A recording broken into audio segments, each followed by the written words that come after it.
Well, you're all very welcome. I've got a very special guest with me today, and a subject that I'm very interested to know a lot more about: automation. How much, Yvonne Hemmings, how much easier can you make my life with automation? So Yvonne is going to, from Automation Made Simple, is going to chat to us basically. And what I want to find out in a lot of ways is maybe the misperceptions about automation, how far you can go with automation, and how easy it can make your life. Before we get into any of that, Yvonne, tell us a bit about yourself and how you came to set up this company. Okay, thanks for having me on to start with, so thank you. So we started up back end October last year, and it came about because I'd originally set up as a virtual assistant, and one of my clients asked me to go away and learn about automation for small businesses, and she'd pay me to do it. So I'm like, yeah, of course I will. So off I went. I already knew about it on a large scale because I'd worked in my last job on some large scale projects.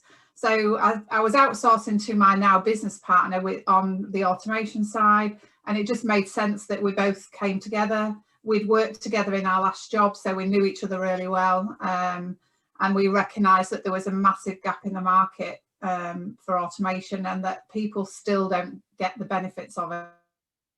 Okay. So that's how we started out, and it's going well so far.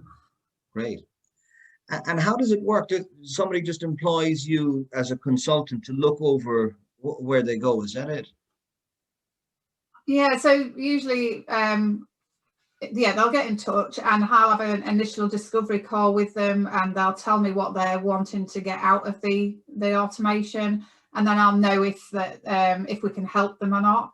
And then I would pass them on to my business partner then to start to build the automation. But it generally depends on the business and what they're hoping to achieve at the end of it. It's no one thing fits all. It's very bespoke to each business. Okay. What kind of businesses do you get? A whole variety. We've had product-based and service-based, training companies, coaches, a COVID testing lab, health and safety, a lot of online businesses, to be fair. But yeah, we can literally work with any business. If they've got repetitive tasks, we can work with them. Okay, let me shoot a couple of business examples at you and see what they could do with regard to automation. Now, a lot of our clients are consultants, who basically they sell services, which is, their brains and their direction and all of that. What could a consultant automate? So I would say the main thing a lot of people are looking to automate, and this would apply to consultants, is their onboarding process. So how they get their client from that initial contact to a paid client, and what are the steps involved in between. So that's just one example. And typically, what would the steps be? Again, that's bespoke to each business. For example, one business that we've worked with, there was a lot of email interaction between their trainees, sending Zoom links, email confirmations, information about the training. And we now have automated that whole process. So the initial contact is made maybe on a phone call. They're directed to the website where there's a button embedded to book. And then that automatically triggers a confirmation email. A week before the training, it sends them the Zoom link and more details. 2 days before, it sends a reminder. And then on the day, they then get a feedback form automatically emailed. And then on completion of that, they will then get their PDF certificate emailed to them.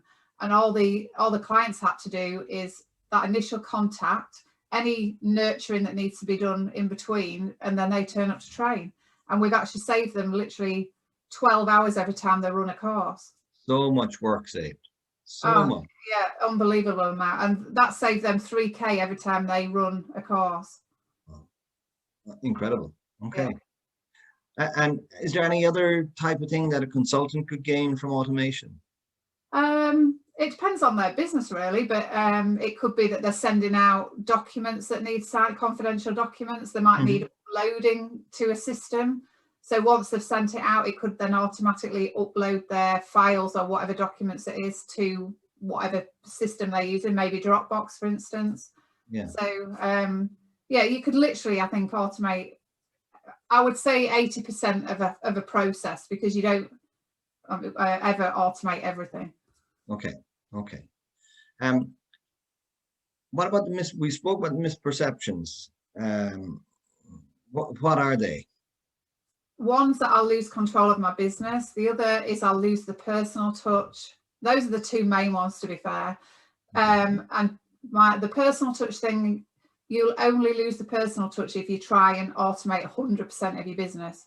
The stuff that needs that interaction, we leave well alone. So that nurturing your clients, that customer service, we'll leave that alone, because that does need the personal touch. Yeah. In terms of losing control of your business, it actually gives you more control of your business, because instead of being working in it, you can actually work on it. So you know exactly what's going on, and the automation's working in the background while you're doing the important stuff, the revenue generating things that make your business work. Do you find when you're working with the companies that will you have to get them to slightly tweak some of the way they do things in order to fit into automation? Does that happen? We tend to try and work with what they've got. We don't, unless they've got no system whatsoever, we work with what they've got. But no, we can generally do most things. The only time there's limitations if they're trying to work within a platform, that then they're confined to the restrictions of the platform. And we can still automate, but it would be limited as to what's possible. So we wouldn't recommend they worked with one platform unless they're already working with it. We would try and just give them more flexibility so that the system that we use scales with them.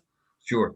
And the reason I'm asking is what I find a lot is, especially with consultants and with service-based businesses, they will tend to look at each new client or prospect as a totally different prospect. They might kind of give them a different pricing structure, different levels of work, all that sort of stuff. So for them, the onboarding process to automate it, they'd feel is impossible. How would you deal with that?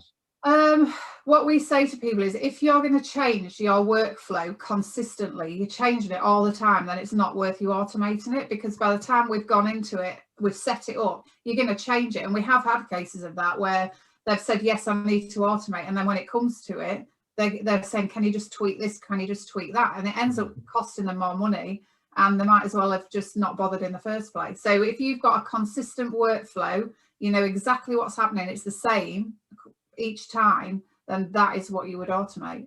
Yeah. And you'd advise that, wouldn't you? Because sometimes people tweak for something that's in their own head. They might need to tweak it in that way. Yeah, and we would advise that, and we would make recommendations on what we think would work best for them and make them most efficient. And it's all about consistency as well. You want to be consistent across your business and your brand, but if you keep changing it, you're not consistent, and then you're prone to errors, and automation takes that away. Yeah. Do you automate much of your own work? Yeah, every time we do something that we find we're doing a few times, we automate it. Yeah, we've built our own CRM system because it works for us, and yeah. So for you, it's I take it it's a big change over the last year or so, moving in towards this business in a big way. Are you enjoying it? Yeah, I absolutely love it. I love seeing my clients' faces when they realise how much time they've saved. And then when, like for instance, I had a conversation this week with my client, and the one that I was telling you about, their onboarding for training, and it also tags them, their people who book on their system within their mailer, like for instance, and it says that they attended that training, and he was like, oh wow. So then that then allows them to be specific with their marketing message, because they know that that person on that training was interested in one-to-one coaching, for instance. So yeah, I love that. One thing that occurs to me as well is that there may be a lot of people listening to us now who like the idea of automation, but have no idea of the potential of automation. So they may think that, what, I wonder, what could I automate?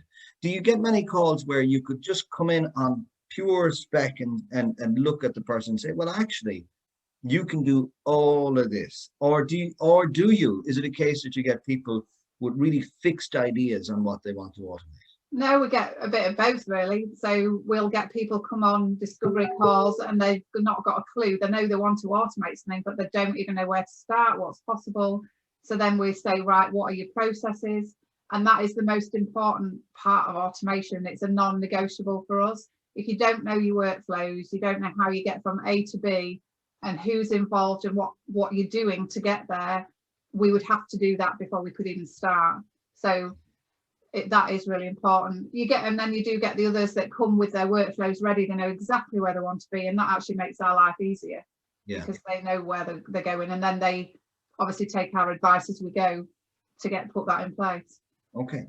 And once you have everything in place, are you finished with that client, or is there a continual relationship? Yeah, no, it depends on the client. We can teach them and do one-to-one training so that they can learn to manage it themselves. But a lot of them stay with us, and we can offer a monthly support, or they can purchase, say, 5 hours, and that could last them the whole year. And that's just ongoing support for any changes and whatever they require. But yeah, we don't just build it and abandon them, because obviously they don't know how it works and we do. Yeah, great, okay.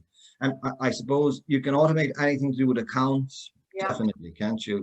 Yeah, I mean, a lot of these systems like Xero and QuickBooks, they've got some automation within them anyway, like sending out automated reminders.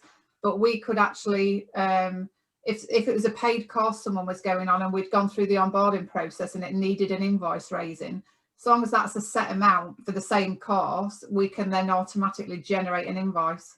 And depending on the platform, it can automatically be sent out as well. Great. So it depends how much control you want, because a lot of people find it hard to let go of that control and trust the process. What's the most surprising thing you can automate? Oh, well, I'll just say that nothing's impossible. I'm trying to think. I mean, automation's everywhere. It's in our lives anyway. We're using it everywhere. So even your automatic cars, obviously automation. So I wouldn't say there's anything surprising, but I think you'd be amazed at what is possible. Even if you think there's no way you're going to connect to my platform, as long as it's got an API or a webhook, we can more often than not automate. I mean, we've got one client that actually said, I absolutely love it. I've thrown all sorts at you and you've never said no. I can, we've been able to help. And could you give us an example of something that would amaze us in terms of an automation job you've done? With the COVID testing lab that we're working with, we've probably saved them around, I would say, 40 hours a week. We've just yet to finalise that, because they were working round the clock, basically, because you can imagine there's a massive demand. They've built this system, and obviously COVID, they need these tests to be able to fly. So we turned that around in a week. We built a whole automated system where people are filling a form, they buy the test, it goes to the government testing lab, we pull the results from the testing lab automatically, put it back into the database. So that's on a huge scale. And then a small example would be somebody who made cookies. She was handwriting all the labels out. So we connected to Shopify, pulled the orders out into a spreadsheet, and then we created a label merge so that she can automatically print the labels with order numbers on them. And that saved her 2 days for every so many orders. So you can go from one extreme to the other. Yeah, great. And what about your personal life? Can you automate much in your personal life? Cleaners. Get someone in and do my cleaning. Coffee makers. Yeah, you can. You could do your own automation as well if you wanted. You can even send yourself reminders, family things that you want reminders, send Slack alerts or Teams alerts to yourself. Yeah. So the world's your oyster with automation. There's so many possibilities. But you can't automate putting the kids to sleep, I suppose. No.